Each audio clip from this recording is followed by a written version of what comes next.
over the millennium and a half that separate the rise of Augustus from the fall of Constantinople, there were about 150 Roman emperors. They reigned, on average, 11 years, living to a median age of 51.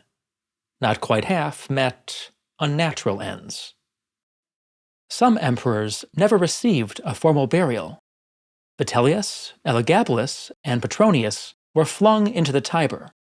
Constantine II was dumped into the river Ausa. Justinian II and Alexius II were cast into the sea. So was Constantine V, after being posthumously declared a heretic. All that was mortal of Andronicus II was left to rot in a vault of the Hippodrome at Constantinople. The ashes of Phocas were scattered to the winds.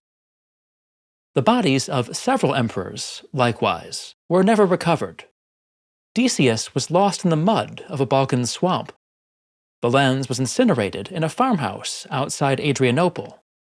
The skull of Nicephorus I became a favorite drinking cup of the Bulgar Khan Krum. Most emperors, however, were buried with great ceremony. By the 3rd century, an elaborate ritual had evolved. A wax effigy of the emperor was placed on an ivory couch. It was attended for 7 days by the Senate, dressed in mourning black. Then the effigy was brought into the forum, where choruses sang the emperor's praises. In the Campus Martius, finally, the effigy was placed on a gargantuan pyre, decorated with statues and paintings, and packed with incense.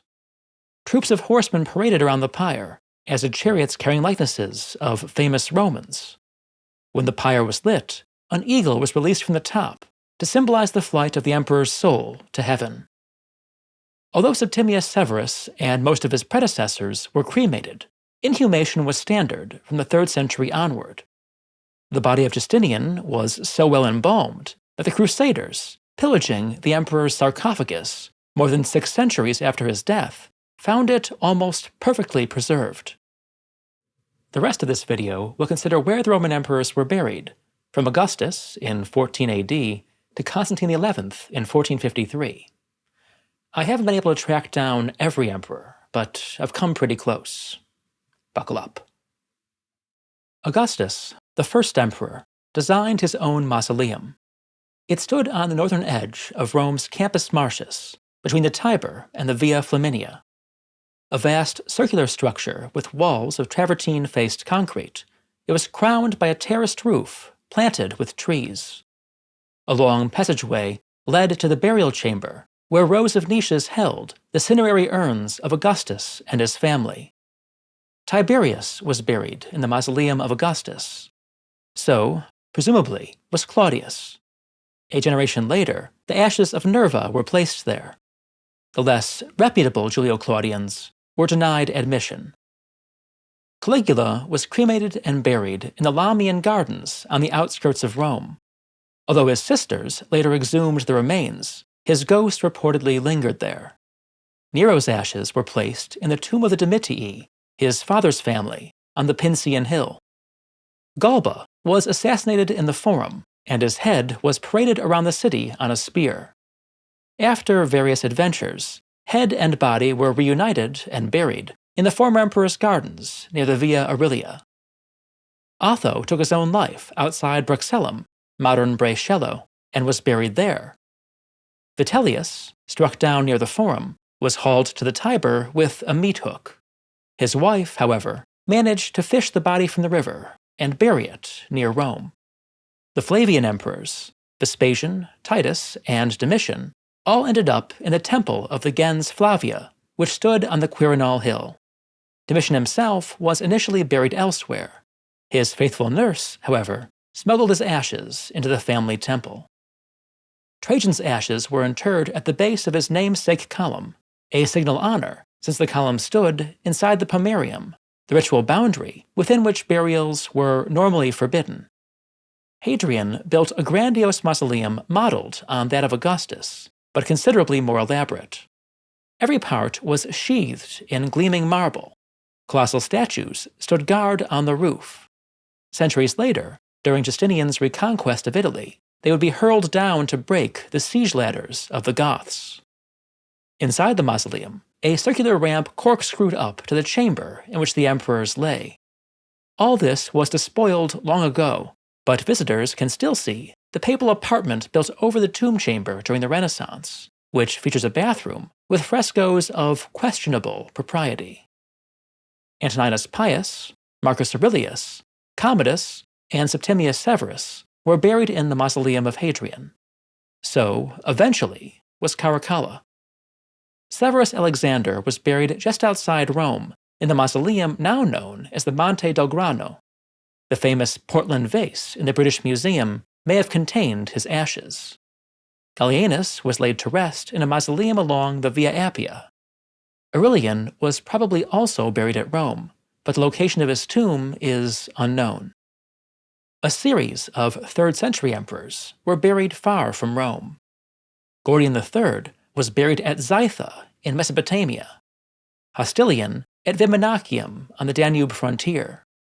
Valerian was probably buried at Gundashapur in modern Iran, where he had been taken as a captive of the Persian emperor. It would later be rumored that the Persians had Valerian's corpse flayed, stuffed, and displayed in a temple. Claudius Gothicus was felled by a plague at Sirmium and likely buried there. A fever claimed Tacitus at Tyana. As far as we know, there he remained. Carus was reportedly incinerated by a lightning bolt near the Persian capital of Ctesiphon. If so, he would have been buried on the spot. Moving on to the Tetrarchy, Diocletian was buried in his retirement villa, so massive that its walls still contain the entire old town of Split, Croatia. In one of those ironies of history, the arch-persecutor's mausoleum became a Christian cathedral. Diocletian's co-emperor Maximian seems to have been buried at Marseille. A medieval legend claimed that his body was later discovered, perfectly preserved, floating in a pool of perfumed oil. Galerius was buried just outside the massive fortified palace he had built for himself at Felix Romuliana, now in eastern Serbia. Constantius Chlorus died at York, but was probably buried at Trier. Constantine established the Church of the Holy Apostles in Constantinople, where he and many other emperors would eventually be entombed. Before discussing that remarkable complex, however, let's focus on the final rulers of the Western Roman Empire, who were left out of Constantine's mausoleum. During the 5th century, 4 emperors were buried in Rome. Honorius was buried in a mausoleum beside Old St. Peter's Basilica. Valentinian III, and probably Libius Severus and Olybrius, were laid in the same structure. When the mausoleum was demolished in the 16th century, the sarcophagus of Honorius's wife was discovered. Honorius himself and the emperors buried with him, however, still lie undisturbed beneath the church. Gratian and Valentinian II were buried by St. Ambrose in Milan. Avitus was buried at Brioude, now in central France. Majorian was probably buried at Tortona in northern Italy. After a brief stint as emperor, Glycerius was deposed and made bishop of Salona, now in Croatia, where he was eventually buried. Before his demise, however, he seems to have orchestrated the assassination of his successor Julius Nepos, who had also been exiled to the vicinity. Romulus Augustulus, the final Western Roman emperor, lived out his days near Naples and was buried there. Returning to the Eastern Roman Empire, Constantine was buried in a circular mausoleum beside the Church of the Holy Apostles at Constantinople. Over the following 7 centuries, that mausoleum, and another constructed by Justinian, would accumulate dozens of imperial sarcophagi. For reasons ranging from personal devotion to deposition, some emperors were buried elsewhere, in and around Constantinople. After 1028, when the mausoleums of the Holy Apostles were completely full, the practice became universal. A few emperors were buried outside Constantinople. Constans II was buried in Syracuse. Leontius, Tiberius III, Leo V, and Romanus IV were all buried on Prote, one of the Prince's Islands in the Sea of Marmara. Another of the Prince's Islands, Principo, was briefly the resting place of Empress Irene. The tomb of Michael V was on Chios. Michael I was buried at Satyros in Bithynia. Theodosius III, who became bishop of Ephesus after being deposed, was buried in that city. His tomb became famous as a place of miraculous cures. The Comnenian dynasty established a family mausoleum at the Pantocrator Monastery in Constantinople, now Zarek Mosque. John II and Manuel I were buried here. Alexius I, the dynasty's founder, was buried at Pamakaristos Monastery, now Fetiye Mosque. After the Crusaders took Constantinople in 1204, several Byzantine successor states rose in the provinces.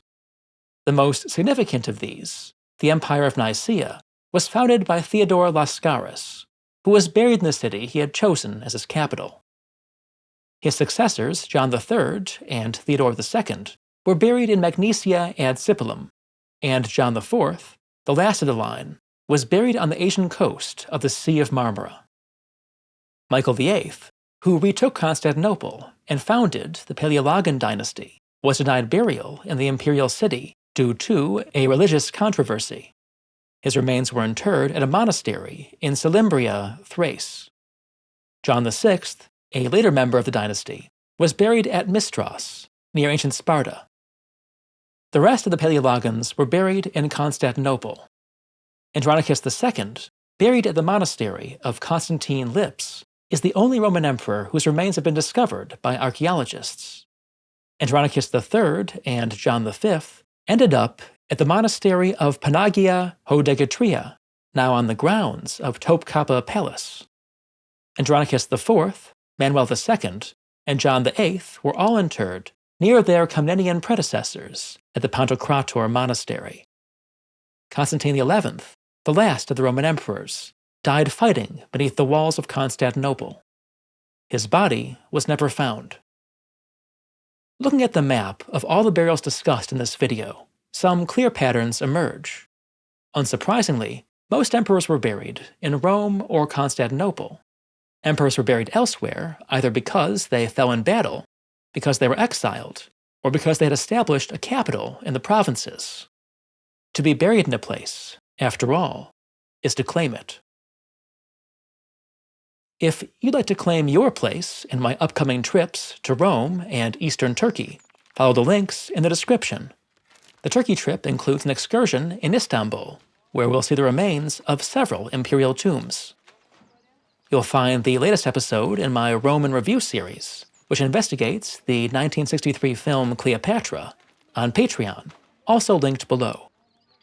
Finally, for more historical content, check out my other channels, Told in Stone Footnotes and Scenic Routes to the Past. Thanks for watching.